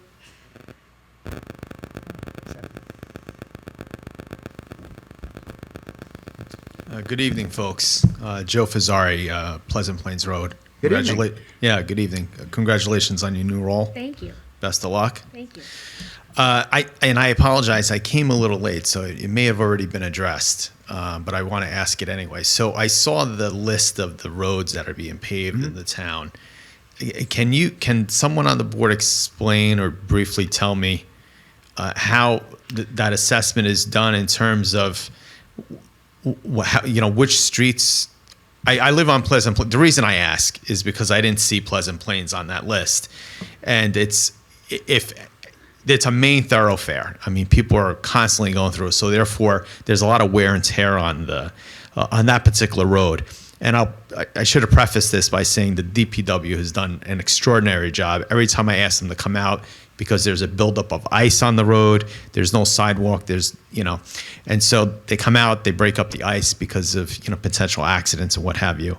The breaking up of the gravel. They come and do the sort of piecemeal, and they've done an excellent job at that. I'm very satisfied, and reach out and always offer those guys whatever water or whatever they need. So they do an excellent job. So I didn't see Pleasant Plains on that list, and I'm just curious as to. A couple of things. I'm surprised that it's breaking up like that, because Pleasant Plains, to my recollection, was done relatively recently, within the last 5 years. Maybe time flies. Maybe it was longer. The general answer to your question is Al is qualified to evaluate roads, and he ranks them. Al, could I put you on the spot to come up and address that question, or? Right, because the question is, how do we prioritize which roads get And paved that's and what when? Al's gonna do. Correct. Yep. And then if it's not on this cycle, that's fine. But if you could give me some inkling in terms of when the next cycle is on, only because they're priorities. I understand. Lived on Pleasant Plains, if I could be nosy. A long time. Long time, okay. 2002. So not what's trying to that? date 22 you. years? Actually, 22 years next week. Congratulations, welcome. My recollection is it's been done relatively recently. So what happens is it's Al could speak to it. It's a main thoroughfare. I mean, people are going through that road constantly. So it's just, it's the nature of what goes on, the frequency of it all. Thank you, though. Thank you. So the process, he's correct. The road is, I think 2017, 18, that road was paved. There is no drainage, so. I water builds thought up. that, yeah. Ice is the worst thing for blacktop. But the process is, I'll go out, before our budget process, go over every road. There's categories between 5 and 1, 5 being the worst road. A list is processed. That's given to Randy, Nancy in the past, and then actually go out with the engineer on the roads that I pick, and he puts his blessing, and then it gets into the budget. Budget is gone down in paving because the expense has gone up, but we try to do as much as we can with the money. Yeah, I thought you were going to say drainage Yeah. damages roads quicker. Yeah. So a road like Pleasant Plains, which I know quite well. There's a lack of drainage Yeah. and the pitch of the road, and there's a lot of factors. How often is that evaluated? Did you just say that and I didn't Every retain year it? the I roads are apologize. evaluated. It's a yearly evaluation. Mhm. Okay. Good? Thanks, Chief. Yep. Thanks, Chief. If there's a need to do it more often than yearly, I don't know if that's a cost to the town or whatever that means, but would that be a special? Well, Al would, to put words, Sorry, just- you will rate all the roads in order of significance of need, and then That's what I figured. we give you a budget, and that's I what have you more work questions within. for you. Thank you. I appreciate you. Okay. Was Pleasant Plains one of the ones we had a grant for? Regular county. That's right. Maybe we should start working on that now, then. Yeah. Thanks, I Al. didn't know if he values it every June. Okay. I was just asking if we're on a regular calendar year or some other sort of fiscal year to understand when that's evaluated, so, thank you. Spring. Thank you. Good evening, Charles Arenowitz, Millington. I, like Frank Liberato, want to welcome Aubrey to the Township Committee, bringing new, enlightening, and an objective view to this Township Committee. I'm not at the point where I want to ask questions yet, because I want you to reestablish integrity, honesty, and transparency to the Long Hill Township taxpayers, so I'll make comments tonight only. In the past, you have all indicated publicly that you don't have the capability and the experience to oversee a police department. Therefore, we hired MRI to do an assessment. We hired Robert Falzarano, who was described by the deputy mayor as scary smart, to generate reports to help oversee the police department. I have read the MR report and the Falzarano assessment several times. Several times. But those two reports do not contain any recommendations to add a lieutenant to the police department, nor do they recommend elimination of the chief of police. That may come as a surprise to some of you, but that's not in the report. And I don't want to get into a debate, and I don't want any answers, but according to the Morris County Prosecutor's Office, via a recent Echoes article, which you all like to contribute to, you have proposed ordinances regarding the elimination of the police chief that's counter to what was written in the article by the prosecutor's office. You continue to propose ordinances that are counter to expert advice, some of which we pay for as taxpayers. We're saying, well, we're concerned about mentoring and getting progress and people promoted. But as I said at the last meeting, since 2015, we hadn't had performance evaluations of 2 lieutenants. That's far away from any mentoring process you'll contribute to. The New Jersey State Police Association police chief, who's president, told you at the last meeting that the mentoring of potential police chiefs is free. A freebie that we never took advantage of. These proposed ordinances counter to your experts that we're paying for must stop. Granted, tonight you withdrew or tabled the lieutenant. I don't want it tabled. I want it dropped. I don't want to ever have to come here again and try to get you to stop from eliminating the chief of police position. This behavior, after you can't manage the department, you hire the experts, then you do totally opposite what they recommend. I'm tired of beating my head against the wall. Please read the 2 reports again like I have. Thank you for your time, and hopefully your actions will give me more credibility where I can ask a question that you might be able to answer. Thank you for your time. Well, actually, I can answer a couple of them. One, I want to be, well, I'm going to answer the question. I want to be exceedingly clear. We never were going to remove the police chief's position from the ordinance. We were ordered to do so by the prosecutor. I want to be clear. I want to be clear. No, I'm speaking now, Chuck.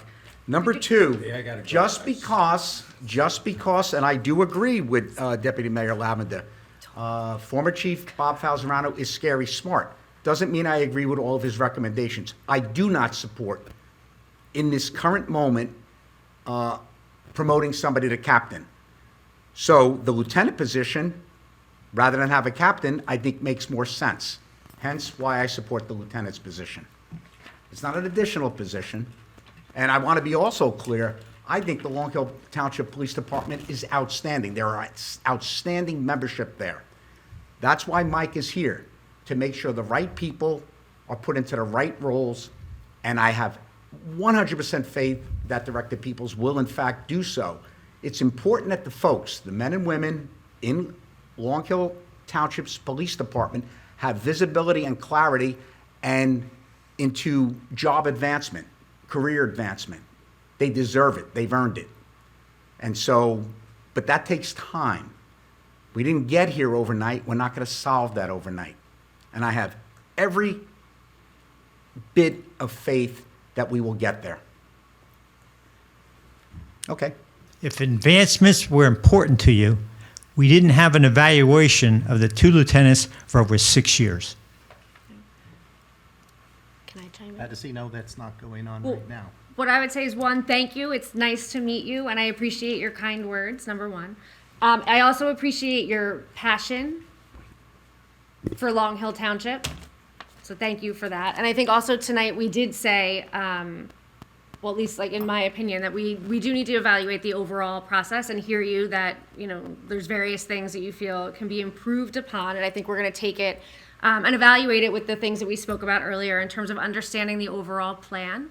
Because I agree, we need to understand that overall plan before adding different things. I would also say, I know there were the 2 reports that were made, and I think those are absolutely evaluated. I also think there's opportunity to what's relevant today in Long Hill Township. So those reports were done as a moment in time from a specific viewpoint. And I think as we evaluate whatever the current recommendation is for the plan, we also overall look at what is the team saying that we need, what is the current relevancy to what the reality is of what Long Hill needs in the police department. And so I want you to, at least from my perspective, I want to make sure that we do that in terms of whatever next steps we take in terms of leadership training, mentor training, evaluations, all of that as they continue to be implemented in the police department. And I think we've said tonight that we absolutely do know that we have opportunity to communicate what that plan is a bit better. So that's something I just want you to know from my perspective I find very important.